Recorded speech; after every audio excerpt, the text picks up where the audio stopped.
Pernah nggak sih ngerasa capek banget pas lagi kuliah? Nggak ada motivasi, terus dikit-dikit stres? Nah, kalau kamu lagi ngerasain itu, mungkin ini bukan cuma capek biasa loh. Yuk kita kupas tuntas soal student burnout. Coba deh, jujur sama diri sendiri.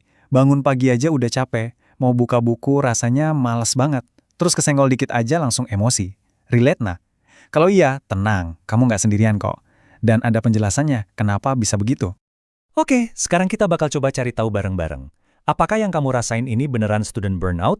Dan yang paling penting, kita juga bakal bahas apa aja sih yang bisa kita lakuin buat ngatasinnya. Spoiler alert, ada langkah-langkah praktisnya kok. Sip, kita mulai dari dasarnya dulu ya. Sebenarnya, apa sih student burnout itu? Kita bakal lihat definisinya sama gejala-gejalanya. Jadi gini, burnout itu bukan sekedar, capek hari ini. Ini lebih dalam. Bayangin aja baterai mental kamu itu dipakai terus-terusan, tapi nggak pernah di-charge. Stres numpuk dari tugas, ujian, jadwal yang padat, akhirnya boom. Fisik sama emosi kamu terkuras abis. Ini tuh ibaratnya respons tubuh kita yang dipaksa lari maraton tanpa dikasih jeda. Nah, ini nih gejala-gejalanya. Coba perhatiin. Ini bukan lagi soal males ya, tapi beneran soal otak dan badan kita yang kehabisan bensin. Energinya habis, jadi susah konsen, stok sabarnya juga menipis, jadi gampang marah, motivasi, wah, udah kayak nguap entah kemana. Coba deh renungin sebentar, ada nggak dari gejala-gejala ini yang kamu rasain akhir-akhir ini?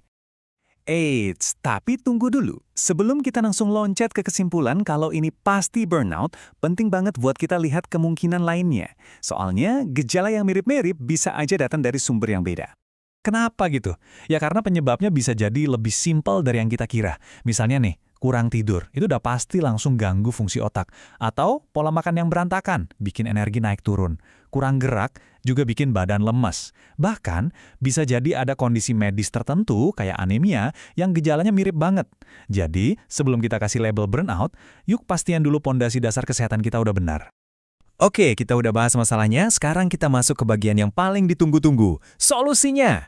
Yuk kita langsung lihat gimana caranya kita bisa mencegah dan ngatasin kondisi ini. Tenang, ada kok langkah-langkah praktisnya. Anggap aja 5 langkah ini kayak resep buat kesehatan mental kamu. Kuncinya 1, keseimbangan.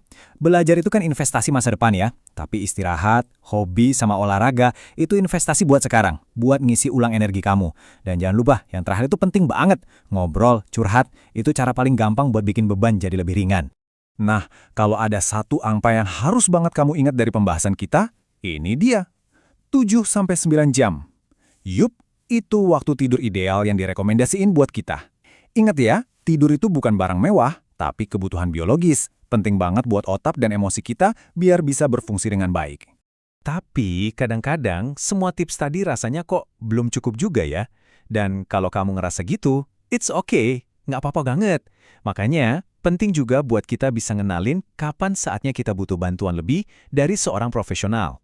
Ini pertanyaan yang penting banget. Kamu udah coba atur jadwal, udah coba tidur cukup, makan udah diatur, tapi kok rasa capek dan putus asa ini nggak hilang-hilang juga. Terus gimana dong? Apa langkah selanjutnya? Nah, poin-poin ini bisa dibilang red flag-nya. Kalau gejala kamu makin parah, kalau hal-hal yang dulu kamu suka sekarang rasanya hambar, atau kalau kamu mulai ngerasa putus asa, ini tandanya kamu perlu cari bantuan profesional. Dan please ingat ini, minta tolong itu bukan tanda lemah ya. Justru itu langkah paling berani yang bisa kamu ambil buat diri kamu sendiri. Dan ini pengingat penting banget buat kita semua. Ngerasain hal kayak gini tuh wajar banget kok. Apalagi di dunia kuliah yang tekanannya tinggi. Kamu nggak sendirian. Selalu ada jalan keluar dan selalu ada bantuan.